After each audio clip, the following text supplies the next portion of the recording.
한전 같은 경우에도 가스공사와 동일한 규제를 적용하고 있다라고 좀 설명을 드렸었는데요. 여기 보시는 전기요금 원가 정보 표를 보시면 아시겠지만 아래쪽에 적정 투자 보수, 요금 기저 투자 보수율 이런 숫자가 정확하게 명시가 되어 있습니다.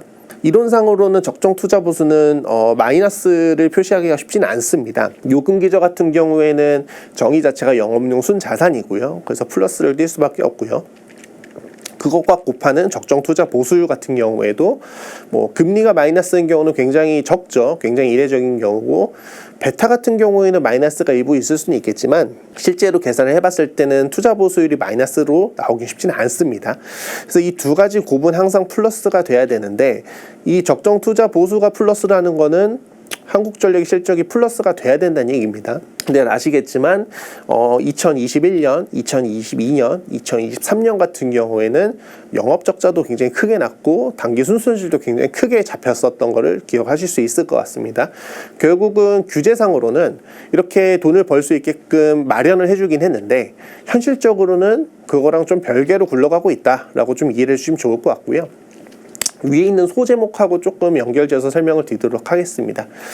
도시가스 요금은 몇 병 바뀌었는지 아마 기억을 잘 못하실 수도 있을 것 같습니다. 아마 저도 이제 좀 기억이 헷갈릴 정도로 시장의 관심이 그렇게까지 크지는 않은 편이고요. 반면에 전기요금 같은 경우에는 굉장히 좀 이슈가 많이 될 수밖에 없는 그런 주제라고 보시면 좋을 것 같습니다.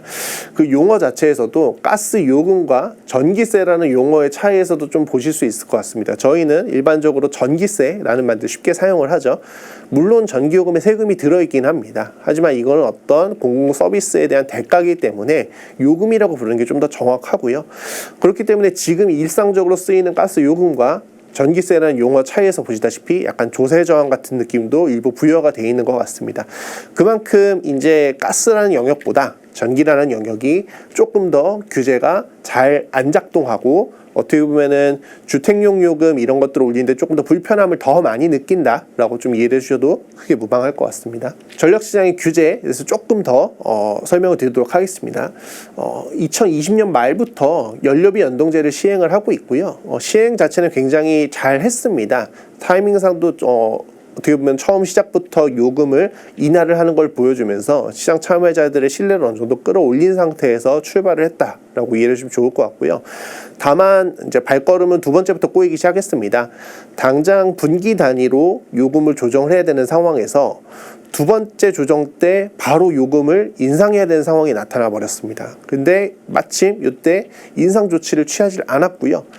세 번째 조정에서나 일부 좀 인상을 하고 나서 그 뒤로 한참 동안 동결, 그 뒤로 한 번 정도 더 올리고 나서 계속 동결. 어떻게 보면은 이 규제가 제시가 되고 나서 작동을 제대로 했던 사례가 굉장히 찾기 힘들 정도로 유명무실화되어 있습니다.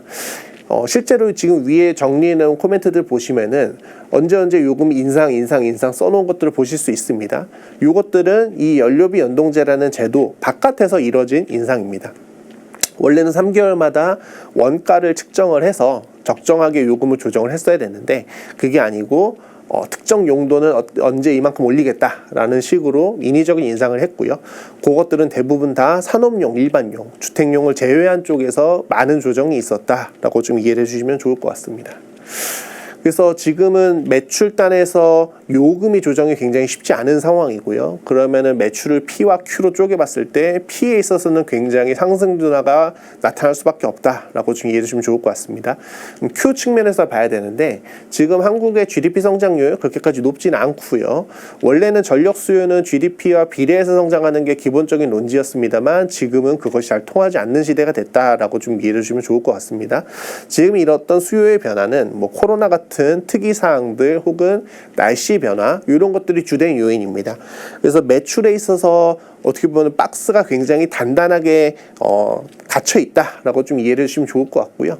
그러면은 매출이 한정적인 상태에서 실적은 어떻게 결정이 되느냐라고 했을 때 영업비용이 어떻게 늘고 줄고에 따라서 남는 부분이 이익이다 라고 좀 이해를 해주시면 좋을 것 같습니다. 영업비용을 구성하는 여러 변수들이 있을 텐데 원자력 발전소 이용률, 화력 발전소 이용률, 그리고 원자재 가격, 환율 이런 것들이 주요 변수고 이런 것들을 트래킹을 해야 한전 실적을 이해할 수 있다라고 보시면 좋을 것 같습니다. 국내 전력 시장이 어떻게 보면 한계점을 좀 명확하게 드러나는 그런 거로 보시면 될 것 같은데요. 초록색으로 표시된 게 전력 판매 단가입니다. 요거는 조금씩 우상향을 할 수 있습니다. 뭐 주택용 같은 경우에 누진제가 적용이 되고 있다든지 이런 특이 사항들을 좀 고려를 했을 때는 이런 소폭이나마 기울기를 갖는 형태를 띌 거고요.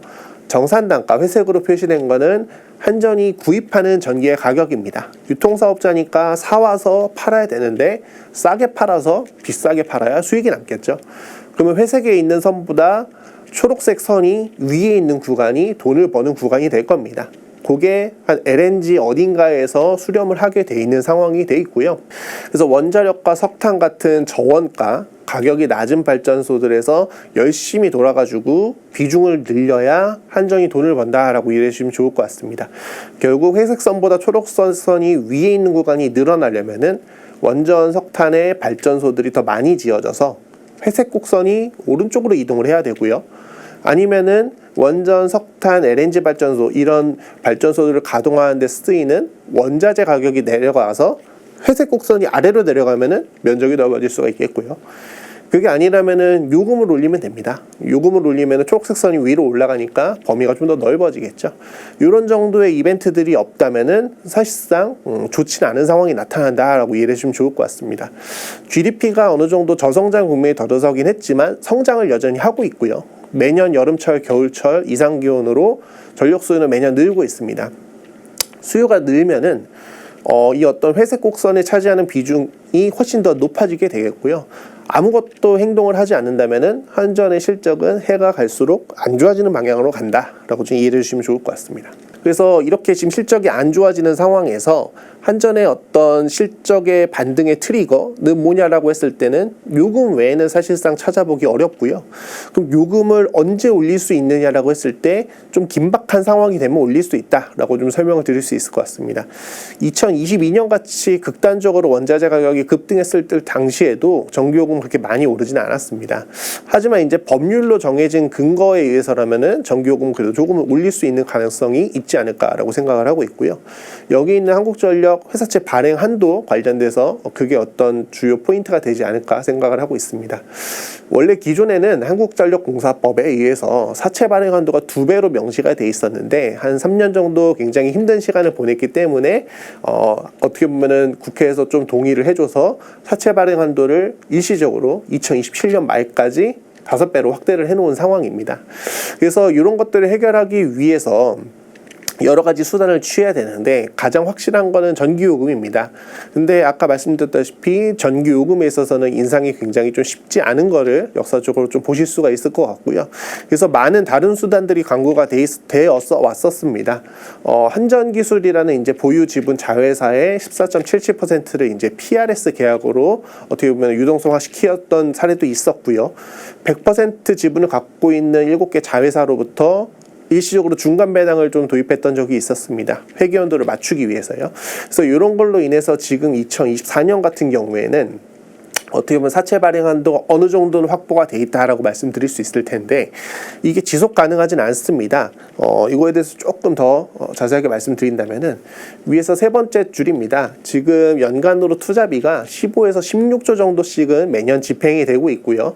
영업의 비용이 한 5조 정도 초함이 되는 걸 감안을 하면은 한 22조 정도까지는 현금 흐름을 확보를 해야 한전이 자체적으로 채무도 갚고 배당도 할 수 있고 이런 상황이 될 수 있다고 생각을 합니다. 감가상각비가 연간 11조 정도 나오는 걸 감안을 하면은 영업실적으로 최소한 9에서 10조 정도는 기록을 해줘야 외부 자금 조달 없이 자체적으로 운영을 할 수 있다라고 보시면 좋을 것 같은데요. 지금 현재 2024년 8월 기준으로 시장 눈높이가 요거에는 약간 못 미치는 상황입니다. 그래서 이 부족분만큼은 외부에서 자금을 조달할 수밖에 없다라고 봐주시면 좋을 것 같고요.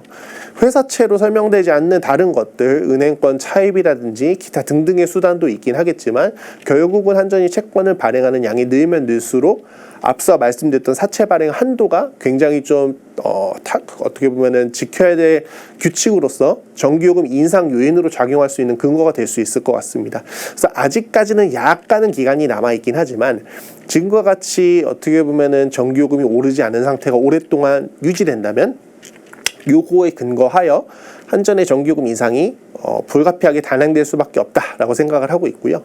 요거에 관련해서는 2023년 11월의 사례를 좀 갖고 올 수 있을 것 같습니다. 당시에 연료비 연동제에 근거해서 3개월마다 평가하는 것이 아닌 일시적으로 불시에 요금 인상이 이루어졌었는데요. 그게 이제 작년 11월에 나타났던 결과입니다. 올해에도 아마 좀 비슷한 흐름이 나오지 않을까라고 생각을 하고 있고요. 지금 여름철에는 아무래도 그 전기요금 인상이 어렵다 보니까 요 시기를 지나서 다음 9월이나 10월 정도가 돼야 될 텐데 또 9월에는 또 민족의 대명절이 있습니다. 그래서 요 앞서서는 아무래도 좀 쉽지 않을 거라고 생각을 하고 있고요. 9월 이후 한 9월 말이나 10월, 11월 정도 건너가는 기간 사이에는 아마 한 번 정도 보험성 인상의 가능성이 좀 어느 정도 존재한다라고 좀 생각을 하고 있습니다. 그래서 2023년의 사례를 비춰봤을 때 2024년에도 약간 비슷한 맥락의 흐름이 나올 수 있지 않을까 생각이 들고요. 지금 원자재 가격 변동성이 굉장히 큰데 아무래도 환율이 낮아지고 유가가 낮아지는 국면이라서는 이런 어떤 부담이 좀 완화가 될 수 있습니다. 완화가 된다는 거는 한전한테 급하지 않은 상황이 된다라고 좀 봐주시면 좋을 것 같고요. 한전의 정기요금 인상은 불가피한 상황에서 이뤄지는 경우가 많다라는 걸 좀 감안을 했을 때 영업 환경이 조금은 가혹해질 필요가 있습니다. 원달러 환율이 약세로 엄청나게 높아진다든지 원자재 가격, 유가나 석탄이나 이런 것들이 비싸진다든지 이런 상황이 된다면은 모르겠습니다만 지금은 어떻게 보면 보험성 인상 정도를 기대할 수는 있고 확실하게 된다라고는 장담하기는 조금 어려운 상황이긴 합니다. 어쨌든 이렇게 좀 규제 현황이나 이런 걸 봤을 때 명확하게 정해진 룰은 있습니다만 그 규칙이 잘 시행이 되지 않고 있고 거기에 가장 중요한 거는 B2C, 결국은 저희가 사용하는 실제 요금, 생활물가와 직결된 부분에 있어서는 약간 좀 큰 리스크가 있다라고 좀 설명을 드릴 수 있을 것 같습니다. 그래서 이렇게 좀 어려운 용어들 설명드리면서 이 섹터에 대해서 좀 말씀을 드렸는데요. 규제상으로만 정확하게 작동을 한다면은 굉장히 안정적이고 중장기적으로 좀 현금 흐름이 따박따박 나오는 가치주기적인 성향을 굉장히 갖고 있는 섹터입니다. 다만 그런 본질적인 성향 외에 외부 변수 어떻게 보면 의사결정이 되겠죠. 이런 것들에 있어서는 좀 상황이나 이런 것들을 적절하게 판단을 해서 지금이 어떤 규제를 정상적으로 할 수 있는 시기인지 아닌지를 판단하는 게 굉장히 중요한 섹터가 아닐까 이렇게 설명을 드릴 수 있을 것 같습니다. 그래서 긴 시간 동안 들으시느라 고생 많으셨고요. 궁금하신 거 있으시다면 언제든지 개인적으로 연락해 주신다면 성실성의껏 답변 드리도록 하겠습니다. 예, 이상 들으시느라 고생 많으셨습니다. 감사합니다.